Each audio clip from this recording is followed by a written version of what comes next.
السلام عليكم ورحمة الله وبركاته، اخواتي وبناتي وحبايبي، عاملين ايه؟ النهارده ان شاء الله هنعمل مع بعض الحلبة المعقودة او المفتقة بطريقة سهلة جدا. احنا عندنا هنا في اسكندرية بنقول حلبة معقودة او مفتقة، يعني شوفوا عندكم بقى في البلاد التانية بيقولوا عليها ايه، مش عارفة اسمها بصراحة. هي بص شكلها من قريب. انا بحب الصراحة السوداني مكسر كده، طبعا بيرجع لحسب ذوقكم، بتحبوه سليم او مكسر. الطريقة سهلة جدا جدا وبسيطة، وكل البنات المبتدئة اللي مش هتعرف تعمله هنعمله مع بعض بأسهل المكونات. وان شاء الله هنزل لكم المقادير بتاعته في صندوق الوصف بإذن الله. بعتذر عن صوتي، عندي دور برد شديد جدا. ربنا يشفينا ويشفي كل مريض يا رب، اللهم امين. ندخل بقى مع بعض في الخطوات ونشوف المكونات اللي معانا ايه. مكونات سهله وبسيطه جدا جدا، ان شاء الله تكون سهله عليكم باذن الله. حبايبي اللي طلبوها مني ان شاء الله تعجبكم باذن الله، جربوها وقولوا رايكم فيها. ونسمي الله ونصلي على رسولنا الكريم عليه افضل الصلاه والسلام، ونشوف المكونات اللي معانا ايه. انا عامله المقادير النهارده صغيره، مش عاملاها مقادير كبيره زي ما بعملها. ان شاء الله هكتب لكم المقادير كلها في صندوق الوصف. انا عندي دول 5 معالق ملانين حلبه محوجه. سامحوني على صوتي، عندي دور برد. عندي ده هنا المفروض نص كوبايه سمسم. انا بصراحه بحب السمسم كتير شويه، بكتره مفيش اي مشكله. ان شاء الله اكتب لكم كل المقادير معايا. هنا عندي دي 3 معالق كبار ملانين دقيق. طبعا دي معلقه هرميه، والحلبه بتاعتي برضو معلقه هرميه. عندي ده سوداني متكسر، بنحط حوالي كوبايه كوبايه وشويه. زي ما قلت لك السمسم والسوداني بالذات الكميه اللي انت بتفضليها حطيها. انا بصراحه بحب السمسم والسوداني كتير، بس انا عندي شويه سوداني صغيرين. دول غامقين هحطهم في الاخر معايا. عندي حبه تانيين فاتحين كده بالشكل ده، هحمرهم في الاول عشان ياخدوا لون معايا، يبقى شبه اللون التاني.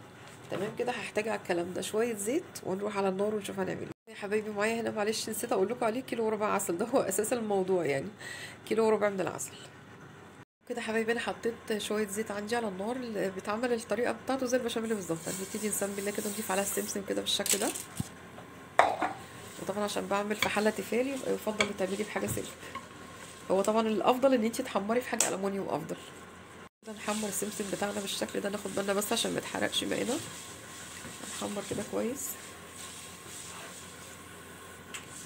وكده خلاص السمسم بتاعي اخد معايا لون بسيط كده بالشكل ده، مش عايزاه يحمر خالص لاني لسه هحمره مع الدقيق والحلبه.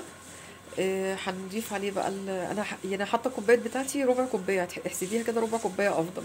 انا برضه هكتب لكم المقادير في صندوق الوصف ان شاء الله. هبتدي احط الدقيق بتاعي كده، اضيف الدقيق بتاعي بيتحمر معايا زي البشاميل بالظبط، ايدينا على طول كده. والحلبه بتاعتي نفس الحكايه. يا جماعه دي حلبه محوجه مش حلبه مره. انا بصراحه مش برتاح خالص للحلبه المره، فيها بتبقى ريحتها قويه ونفاذه جدا. بتغير ريحه العرق جدا، ريحه البول، ريحه الشقه كلها بتبقى غريبه. لكن الحلبه المحوجه دي بتخلي ريحته حلوه جدا جدا، ما بتعملش ريحه زي الحلبه التانية. والطعم كمان بيبقى احلى. عايزه بس ياخد معايا لون خفيف كده، نفضل نقلب كويس ما نسيبهوش ونمشي بعيد عنه. نقلب كويس جدا كده، نفضل نقلب كده من وقت للتاني كده، واحنا برضو واقفين جنبه ما نسيبهوش لغايه ما ياخد معانا اللون الذهبي. لو السوداني عندي فاتح بقى في المرحله دي، ابتدي اضيف السوداني في المرحله دي. لو السوداني فاتح معايا قوي او ني، هو بص كده شايفين بدا ياخد لون بسيط معايا.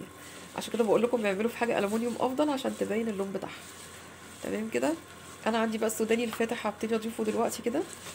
انا عامله الصراحه نوعين سوداني مع بعض. هضيف الفاتح الاول شويه كده. بتحمري كده كأنك بتحمري مغات او بتعملي بشاميل كده بالشكل ده. شايفين الريحه بدأت تطلع معايا، الرطوبه اللي في الدقيق والحلبه بتاعتي بدأت تطلع خالص. هتبتدي تاخد لون ذهبي خفيف خالص كده. نبتدي نضيف السوداني بقى. بسم الله الرحمن الرحيم. ده السوداني الفاتح اللي معايا. لو زي ما قلت لك السوداني غامق ما تضيفوش دلوقتي، بتضيفيه اخر مرحله عشان ما يسودش معاك، لان بياخد لون تاني في الاخر. تمام كده. وخلاص كده اخدت معايا لون بالشكل ده. هبتدي بقى اضيف السوداني الغامق بتاعي، يا دوب ياخد لفه بس كده ونشيله على طول. ونضيف العسل بتاعنا على طول، يا دوب تاخد تحميصه بس في السخونيه بتاعه الحاجه بتاعتي. بسم الله بقى كده نبتدي نضيف السوداني العسل. ناخد بالنا بس عشان ما يفرش على ايدينا. نعمل كده بسم الله الرحمن الرحيم. شايفين كده؟ زي ما قلت لكم كميه السوداني او السمسم اللي انتوا بتفضلوها حطوها. هي طبعا كل ما تكون كتير بصراحه بتبقى احلى يعني. طبعا الحاجه كلها دلوقتي غاليه، بنحاول نعمل على القد يعني. كده بقى خلاص اسيب العسل بتاعي يغلي. مجرد ما يغلي خلاص غلوه واحده كده بنطفي عليه. هضيف بس هنا عليها رشه فانيليا صغيره جدا، تديها ريحه حلوه جدا معايا. حاجه بسيطه خالص كده يعني اقل من نص ظرف كده. مجرد بس بتدي ريحه حلوه جدا للحلبه بتاعتي. تمام كده. خلاص هتغلي ونطفي عليها ونشوف شكلها في النهايه. وكده خلاص خلصنا الحلبه المعقوده بتاعتنا كده بالشكل ده. غليت معايا، هنطفي على النار ونسيبها تهدى خالص، وبعد كده نعبيها بقى في برطمانات، تعبيها في علبه تشيلها في التلاجة براحتك زي ما انت عايزه. وده كده حبايب قلبي شكلها النهائي معايا. شايفين ما شاء الله شكلها تحفه بجد. الطعم والريحه مش قادره اقول لكم. بصوا كل حته فيها سوداني وفيها سمسم اهي.